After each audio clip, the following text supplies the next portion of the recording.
Dis Flore, c'est quoi la pollinisation? La pollinisation. Eh bien, c'est ce qui permet aux plantes à fleurs de se reproduire. Je vais t'expliquer. Non, attends, c'est moi qui vais t'expliquer.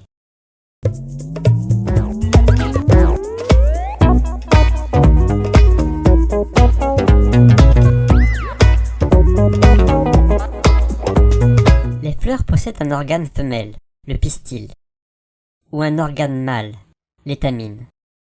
Cette fleur-ci possède les deux, regarde. Ce que tu vois en jaune-orange, là, c'est le pollen qui recouvre les étamines. Et là, au milieu, le tube, c'est le pistil. Les fleurs produisent aussi un liquide sucré, que l'on appelle le nectar. Les abeilles adorent ça. Elles volent de fleur en fleur pour le boire. On dit qu'elles butinent. En allant chercher le nectar, elles se frottent aux étamines, et le pollen se colle alors à leurs poils. Quand elles visitent une autre fleur, elles déposent en passant du pollen sur le pistil. Tiens, regarde, cette abeille vient d'une fleur voisine. Le pollen se colle en haut du pistil. C'est ce qu'on appelle la pollinisation.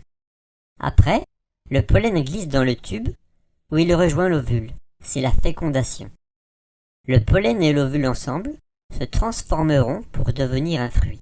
Et les graines de ce fruit pourront ensuite devenir à leur tour une nouvelle plante. C'est super! Si j'ai bien compris, les plantes à fleurs donnent à manger aux abeilles et en échange, elles leur permettent de se reproduire. Oui, c'est ça. Mais il n'y a pas que les abeilles qui pollinisent. Il y a aussi les bourdons, les papillons, certaines mouches, certains coléoptères, les moustiques mâles aussi. Les moustiques?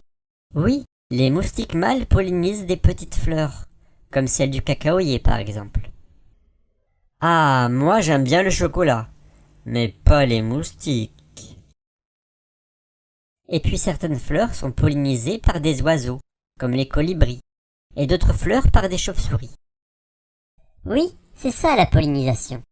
Le pollen peut aussi être emporté par le vent, qui joue le rôle de pollinisateur, comme pour le noisetier qui fleurit en hiver, alors qu'il n'y a plus d'insectes dehors. Mais les insectes assurent la grande majorité de la pollinisation. Mais alors, ça veut dire que s'il n'y avait plus de pollinisateurs, il n'y aurait plus de fruits? C'est ça, plus de fruits et plus de plantes à fleurs. Alors il faut en prendre soin des abeilles. Oui, il faut en prendre soin. En plus, elles font du miel.